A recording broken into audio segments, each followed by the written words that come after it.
जेहलम के 4 भाई जाली रेजिडेंट कार्ड पर लिथुआनिया जाने की कोशिश करते हुए एयरपोर्ट पर पकड़े गए। FIA इमिग्रेशन ने इस्लामाबाद एयरपोर्ट पर कार्रवाई करते हुए जाली रेजिडेंट कार्ड्स पर लिथुआनिया जाने की कोशिश करने वाले जेहलम से ताल्लुक़ रखने वाले 4 भाइयों को गिरफ्तार कर लिया।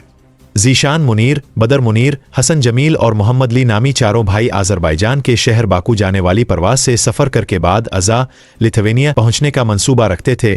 ताहम इमिग्रेशन चेक के दौरान उनके सफरी दस्तावेजात मशकूक पाए गए। मजीद जांच पड़ताल पर मालूम हुआ कि उनके पेश करदा लिथुआनिया के रेजिडेंट कार्ड जाली हैं, जिसके बाद चारों भाइयों को ऑफलोड करके तहवील में ले लिया गया। इब्तिदाई तफ्तीश में इंकिशाफ हुआ है कि चारों भाइयों ने सोशल मीडिया पर एक एजेंट का इश्तिहार देखकर इससे राब्ता किया था, जिसने उन्हें जाली रेजिडेंट कार्ड फराहम किए। इस मकसद के लिए उन अफराद ने मजमूई तौर पर 8,000 यूरो मुख्तलिफ ऑनलाइन ज़राए से एजेंट को अदा किए। FIA ने मुलाजमत की तलाश में बैरून ममालिक जाने वाले शहरियों को खबरदार किया है कि एजेंट्स ऑनलाइन इश्तिहारात के जरिए शहरियों को अपने जाल में फंसाते हैं, इसलिए उनसे होशियार रहे।